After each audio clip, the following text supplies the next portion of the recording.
வணக்கம் தலைவா, அனைவருக்கும் இனிய வணக்கம். இன்றைக்கி நம்ம இந்த வீடியோவில் எதை பற்றி பார்க்க போகிறோம் அப்படின்னு பார்த்தீங்கன்னா, தமிழக அரசு போக்குவரத்து கழகங்களில் வந்திருக்க முக்கியமான செய்திகளை பற்றி இந்த வீடியோவில் நாம் இப்பொழுது பார்க்கலாம் வாங்க. தமிழக அரசு போக்குவரத்து கழகத்தில் டிரைவர், கண்டக்டர் இந்த 2 பணியிடங்களை நிரப்பணும் அப்படின்றதுக்காக நாளுக்கு நாள் அதிக அளவில் நேர்காணல்கள் எல்லாமே நடந்துட்டு தாங்க வருது. இந்த நேர்காணலை பொறுத்த வரைக்கும் வந்து பார்த்திங்கன்னா 2 கேட்டகரி கொண்டாலும் நேர்காணல்கள் நடந்துட்டு தாங்க வருது. ஸோ நேர்காணலில் நிறைய பேர் வந்து பார்த்திங்கன்னா ரிஜெக்ஷன் செய்யப்பட்டிருக்கார்கள். ஸோ டிஎன்எஸ்டிசி போக்குவரத்து கழகத்தில் அந்த செகண்ட் கால் லெட்ரு எப்போ வரும் அப்படின்றது தான் கேள்விக்குறியாக இருக்குது. ஸோ இதுக்கப்புறம் வந்து பார்த்திங்கன்னா செகண்ட் கால் லெட்டரை எவ்வளோ நபர்களுக்கு அனுப்பலாம், எவ்வளோ பேருக்கு வந்து பார்த்திங்கன்னா செகண்ட் கால் லெட்டரை கொடுக்கலாம் அப்படின்ற மாதிரி யோசனைகள் எல்லாமே போயிட்டுருக்கு. செகண்ட் கால் லெட்டரால் நிறைய பேருக்கு நன்மை கிடைக்குமா அப்படின்றதையும் எதிர்பார்க்க முடியலைங்க. ஸோ தமிழக அரசு போக்குவரத்து கழகத்தில் இதுவரை செலக்ட் பண்ணவங்களுக்கு உண்டான செலெக்ஷன் லிஸ்ட்டு வெளியிடுவாங்களா மாட்டாங்களா, இந்த மாதிரி சந்தேகங்கள் அனைத்துமே இந்த வீடியோவை பாருங்கள். ஸோ வீடியோ ஸ்கிப் பண்ணாமல் பாருங்கள், அப்போ தான் நான் என்ன சொல்ல போகிறேன் அப்படின்றது உங்களுக்கு கிளாரிட்டியோட புரியும். ஸோ நம்முடைய சேனலில் முதல் முறையாக பார்க்குறீங்க அப்படின்னா மறக்காமல் ஒரு சப்ஸ்கிரைப் பெல்லை கிளிக் பண்ணி வச்சுக்கோங்க. இனி இதுக்கப்புறம் வந்து பார்த்திங்கன்னா இன்னொரு 8000 பேருக்குலேருந்து ஒரு 9000 பேருக்கு வந்து பார்த்திங்கன்னா செகண்ட் கால் லெட்ரு அனுப்பலாம் அப்படின்ற மாதிரி சில முடிவுகள் எடுக்கப்பட்டிருக்கு. இதில் நிறைய பேர்த்துக்கு வந்து பார்த்திங்கன்னா விடுபட்ட நபர்களுக்கும் வந்து கால் லெட்டர் அனுப்புவாங்க, ஆப்சண்ட் ஆனவங்களுக்கும் கால் லெட்டர் அனுப்புவாங்க திரும்பவும். ஓகேங்க மக்களே. ஸோ ஆப்சண்ட் ஆகிருக்கீங்க அப்படின்னா, நீங்கள் அந்த தேர்வுக்கு ஆப்சண்ட் ஆகிருக்கு அப்படின்னா இன்னொரு விஷயத்தை நோட் பண்ணிக்கோங்க. ஒருவேளை நீங்கள் தேர்வுக்கு போகலை, நேர்காணலுக்கு போகலை அப்படின்னா உங்களுக்கு மீண்டும் கால் லெட்ரு அனுப்பப்படும். அந்த கால் லெட்டரில் நீங்கள் போயிட்டு இன்டர்வியூவை ஃபேஸ் பண்ண வேண்டியதாக இருக்கும். ஓகேங்களா. ஸோ இது எல்லாமே இனி வரும் காலங்கள், இந்த வாரத்தில் அடுத்து வர வாரங்களில் நடக்க இருக்குது. ஸோ இதுக்கு நீங்கள் உங்களை நீங்கள் தயார்படுத்தி கொள்ளுங்கள். தமிழக அரசு போக்குவரத்து கழகத்தில் இதுவரை செலக்ட் ஆன நபர்கள் எண்ணிக்கை அப்படின்னு நம்ம பார்க்குறப்ப வெறும் 1000 நபர்களுக்குள்ளே தான் செலக்ட் பண்ணியிருக்காங்க. ஸோ ஒரு லீஸ்டான பீப்புளை மட்டும்தாங்க செலக்ட் பண்ணியிருக்காங்க. பெரிய லெவலில் செலெக்ஷன் ப்ராசஸ் இல்லை. ஸோ இதில் வந்து பார்த்திங்கன்னா ஹைட்டால் ரிஜெக்ட் பண்ணியிருக்காங்க, மெடிக்கல் சர்டிஃபிகேட்டில் ரிஜெக்ட் பண்ணியிருக்காங்க, வண்டி ஓட்ட தெரியலன்னு ரிஜெக்ட் பண்ணியிருக்காங்க. இப்படி பலதரப்பட்ட விதிமுறைகளை பின்பற்றி ரிஜெக்ஷன் செய்யப்பட்டிருக்கிறார்கள் நிறைய பீப்புள்ஸ். ஸோ அந்த ரிஜெக்ஷனை தவிர்த்துட்டு நீங்கள் கரெக்டாக போகணுன்னா முதல்ல அந்த டாக்குமெண்டேஷன் கரெக்டாக இருக்கவங்க. ஸோ இது வந்து டிஎன்எஸ்டிசியில் அங்கங்கே நேர்காணல் நடக்கிறதால இந்த ஃபார்மை ஒட்டி வச்சுருக்காங்க. அவங்க என்ன கேட்குறாங்கன்றது தான் நாம் இப்போ உங்களுக்கு சொல்கிறோம். ஓகேங்களா.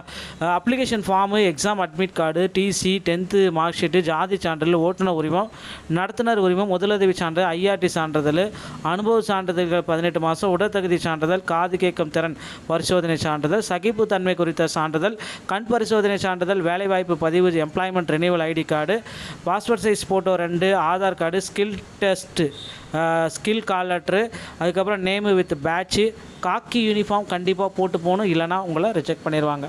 மேற்கொண்டது எல்லாமே நீங்கள் அட்டாச்மெண்ட் பண்ணிவிட்டு ஒரு செல்ஃப் அட்டாச்சு இல்லை க்ரீன் சைன் போடுறவங்ககிட்ட அட்டாச்சு வாங்கிட்டு அதுக்கப்புறமா வந்து பார்த்திங்கன்னா நீங்கள் அவங்ககிட்ட ஒரு காப்பீஸ் கொடுத்துடணும். இது எல்லாமே அவங்க கேட்குறாங்க நேர்காணலில். அப்புறம் ஹைட் டெஸ்ட்டில் நிறைய பேர் நேர்காணலில் ரிஜெக்ட் ஆகிருக்காங்க. ஹைட்டு வந்து 160லேருந்து 2 சென்டிமீட்டர் கம்மியாக இருந்தாலும் ரிஜெக்ஷன் நடந்துகிட்ருக்கு. ஸோ இந்த மாதிரி வந்து பார்த்திங்கன்னா உங்களை ரிஜெக்ஷனில் நிறைய பேர் வந்து இப்படி தாங்க ரிஜெக்ஷன் ஆகிட்டே இருக்காங்க. தயவுசெய்து ரிஜெக்ஷனை வண்டி ஓட்ட தெரியாமல் ரிஜெக்ட் ஆகிடாதீங்க. வண்டி ஓட்ட தெரியலாம் கூட இப்போ கூட கற்றுக்கிட்டு கூட இனி வரும் காலங்களில் நேர்காணலில் இல்லையா, இப்போ கற்றுக்கிட்டுனா இப்போ லைசன்ஸ் எல்லாம் எடுக்க முடியாது. அரைக்குறையாக வண்டி ஓட்டி லைசன்ஸ் வாங்கியிருப்பீங்க. ஸோ ஓரளவுக்கு ஓட்டி, ஆனால் இது ஒரு காலங்களில் இன்னும் பர்ஃபெக்டாக ஓட்ட கற்றுக்கிட்டு போய் நீங்கள் இன்டர்வியூ அட்டன் பண்ணுங்க அப்படின்றத சொல்கிறேன். சில முக்கியமான கேள்விகள் எல்லாமே கேட்பாங்க. எப்படி ஸ்டேஜுக்கு நீ நிறுத்துவ, ரைட் சைடு நிறுத்துவியா, லெஃப்ட் சைடு நிறுத்துவியா, எந்த கோட்டுக்குள்ளே வேகமாக போவ, எவ்வளோ ஸ்பீட் லிமிட்டில் போவ, எந்த கியரில் நீ வந்து பிரேக் போடுவ, எந்த கியரில் ஆக்சிலேட்டர் நீ அழுத்துவ. ஸோ இதில் வந்து பார்த்திங்கன்னா நீங்கள் எத்தனை கியர் வரைக்கும் நீங்கள் கம்ப்ளீட் பண்ணுறீங்க. ஸோ அதை வந்து செக் பண்ணுறாங்க கண்டிப்பாக. ஒரு சிலருக்கு வந்து பார்த்திங்கன்னா 5th கியர் வரைக்கும் போவாங்க, ஒரு சிலர் 4th கியர் வரைக்கும் போவாங்க. ஸோ ஏன் இவ்வளோ ஸ்லோவாக போகிற, கொஞ்சம் வேகமாக ஓட்டு, கொஞ்சம் ஏன் வேகமாக போனீங்கன்னா இவ்வளோ வேகம் நீ போவியா, இந்த மாதிரி கொஷின்ஸ்கள் எல்லாமே இருக்குது. ஸோ இதெல்லாமே நீங்கள் ஃபேஸ் பண்ண வேண்டியதாக இருக்கும். ஸோ போக்குவரத்து கழகத்தில் செகண்ட் கால் லெட்டர் விரைவில் உங்களுடைய வீடு தேடி வரும், கவலையை விடுங்க. ஸோ நண்பர்களே, இந்த மாதிரி தகவல்களை நீங்கள் தெரிஞ்சுக்க நம்முடைய சேனலை சப்ஸ்கிரைப் பண்ணி கிளிக் பண்ணி வச்சுக்கோங்க. மீண்டும் ஒரு நல்ல தகவலோடு நான் உங்களை சந்திக்கிறேன். நன்றி, வணக்கம்.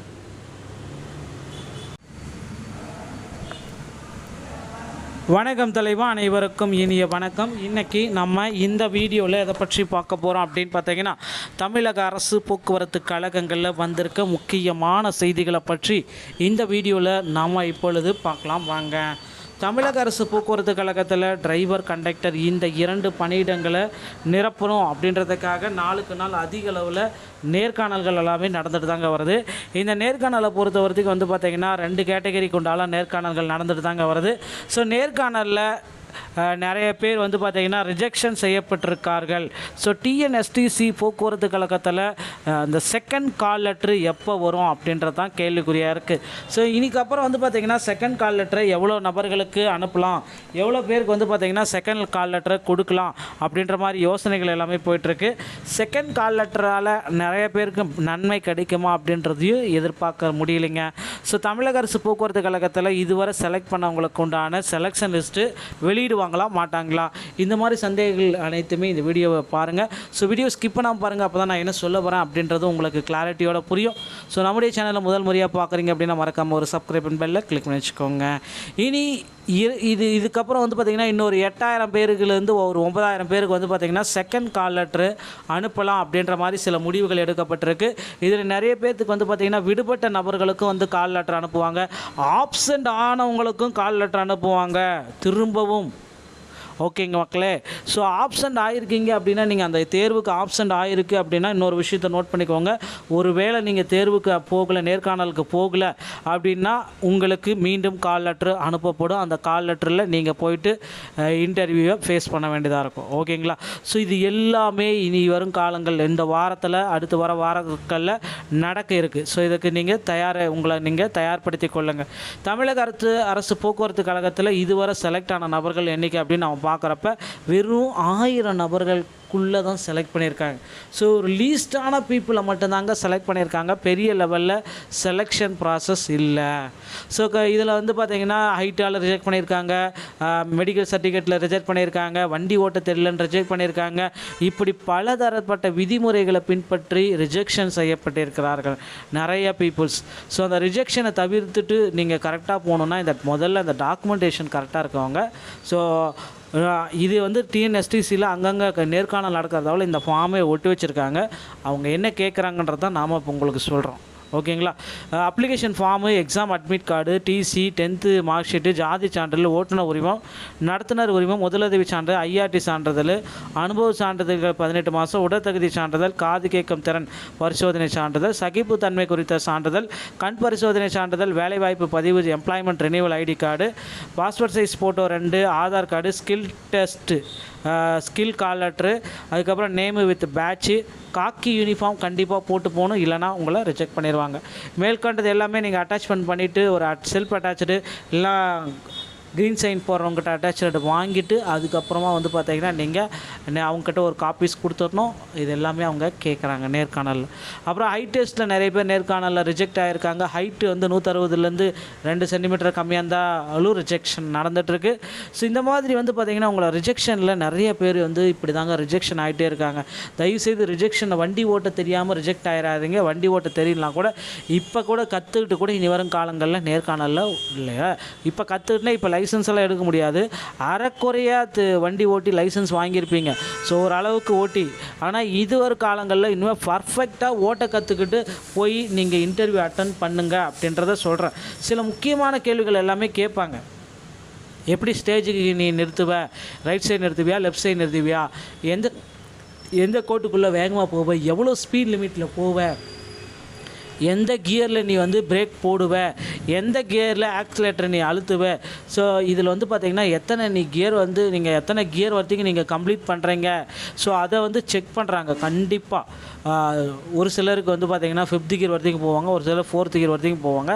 ஸோ ஏன் இவ்வளோ ஸ்லோவாக போகிற, கொஞ்சம் வேகமாக ஓட்டு, கொஞ்சம் ஏன் வேகமாக போனீங்கன்னா இவ்வளோ வேகம் நீ போவியா, இந்த மாதிரி கொஷின்ஸ்கள் எல்லாமே இருக்குது. ஸோ இதெல்லாமே நீங்கள் ஃபேஸ் பண்ண வேண்டியதாக இருக்குது. ஸோ போக்குவரத்து கழகத்தில் செகண்ட் கால் லெட்டர் விரைவில் உங்களுடைய வீடு தேடி வரும், கவலையை விடுங்க.